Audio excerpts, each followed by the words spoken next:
Okay, so AGI. It's kind of gone from like sci-fi to headline news faster than we can keep up. At least it feels that way to me. I don't know about you. Definitely feels that way. Like everyone's wondering, is this the real deal or just, another tech trend that'll fizzle out? But if it's real, Uh-huh. kind of changes everything, right? Yeah, the implications are huge if it works the way it's claimed to. Exactly. And you know what really got me thinking about this? Seeing articles about this company, Startup611, they're calling themselves the world's first AGI consulting service. World's first always makes me skeptical, got to be honest. Yeah, gotta be wary of the hype. But still, had to look into it. Of course, of course. And to be fair, AGI does have more potential than most buzzwords we hear. It's not just another app. It's trying to be like fundamental intelligence, the kind we have, but artificial. Right, not just making Siri sound a little smarter. This is like building a new mind, almost. In theory, yes. Big difference between theory and what we can actually do right now, of course. Huge difference, yeah. So where does this Startup 611 fit in?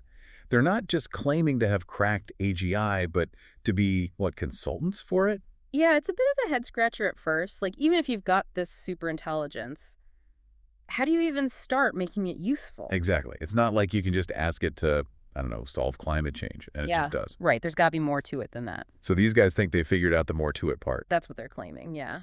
And honestly, it's the people behind it that make me think it might be more than hot air. Oh, yeah, the founders, right.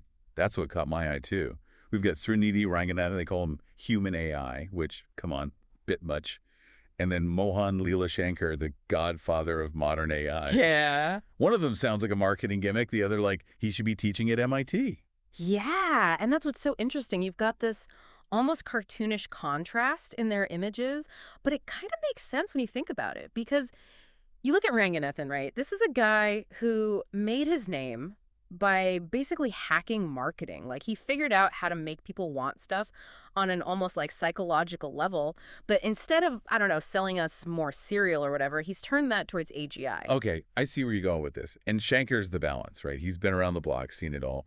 So when HE says AGI is a big deal, it's not just hype. Exactly. He brings the gravitas, the we're not messing around energy. Makes sense. But what does that actually mean for what Startup 611 does? Like, what are they selling concretely? So they've got a bunch of services listed, all these kind of vague names, synergy maximization, holistic AI integration, that kind of stuff. Buzzword city. Exactly.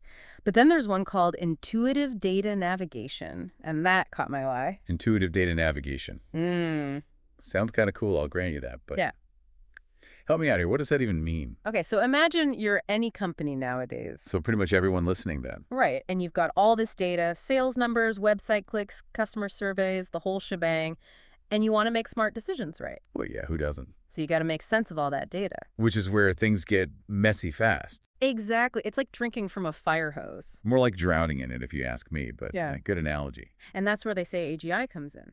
Traditional data analysis, even the fancy stuff, it can only connect so many dots. But AGI, they're claiming it's like having an X-ray vision for your business. Okay, now you've really got to explain this X-ray vision thing. So imagine, instead of just seeing the raw numbers, AGI can tell you the WHY behind them. It can spot patterns no human would ever catch, connections you wouldn't even think to look for. Because it's thinking about it in a totally different way. Exactly. It's not just faster analysis, it's like a whole new type of understanding. Okay, I'm starting to see why this is more than just your average algorithm upgrade. But examples.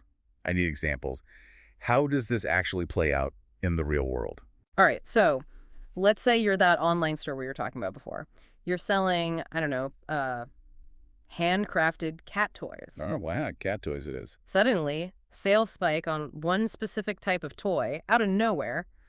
Traditional analysis might show you, like, oh, more people are buying this toy on Tuesdays in March. Which, okay, interesting, but then what? Right, it doesn't tell you WHY, but AGI, they're saying it can dig deeper. Maybe it cross-references that sales spike with a viral video of a cat playing with a similar toy. Or maybe there was a tweet by a celebrity cat owner that coincidentally mentioned loving that color. Stuff you'd never spot just looking at spreadsheets all day. Exactly. AGI makes the connections, tells you not just what's happening, but why it matters to your business. So it's like having an army of interns who are also psychic, combing through every bit of data imaginable. Basically. except way faster and probably less likely to unionize. Okay, so psychic interns it is. But let's be real, AGI still sounds like something out of, well, a deep dive episode. Like how Yeah. long until this is actually useful for, the rest of us? That's the big question, right? Anyone who says they know no be for sure is probably selling something. Fair enough. But what about Startup 611 specifically? Are they just riding the hype wave, or is there something real here? I think they're smart, I'll give them that. Instead of just promising the moon, they're focusing on those concrete problems. Like we were just talking about with the whole cat toy sales spike, Exactly. They're taking AGI, this big, scary concept, and making it relatable, showing how it can solve actual business problems that people are dealing with right now. which, gotta say, is a pretty good strategy if you're trying to, well, get people to hire you as a consultant. Right. They're not just selling the tech, they're selling the solution. Okay, I'm convinced they're definitely onto something. But even if this AGI thing pans out, even if it's everything they say it is, isn't there a part of you that's a little, I don't know, uneasy? Oh, absolutely. This is powerful stuff, and with great power comes, well, you know the rest. But I think that's also why Startup 611 is focusing so much on the ethics of it all. Right, they mentioned that in their materials, responsible AGI and whatnot. Easy to say, harder to actually do, I'd imagine. No doubt. But hey, someone's got to be the first to figure it out, and if it's going to be anyone, these two, with their combined experience, they've got as good a shot as any. Well, I, for one, am both terrified and excited to see where this goes. It's like we're on the cusp of something huge, and whether it's going to be amazing or awful is kind of still up in the air. That's a pretty good summary of how it feels to be paying attention to technology these days, yeah. Ain't that the truth? All right, everyone, that's it for our deep dive on Startup 611 and the wild world of AGI consulting. Make sure to check out their website. We'll have the link in the show notes if you want to go down the rabbit hole yourself. And let us know what you think. Is AGI the next big thing, or just another tech bubble waiting to burst? Hit us up on social media. We want to hear from you. Until next time, stay curious and try not to let those psychic robot interns steal all your data.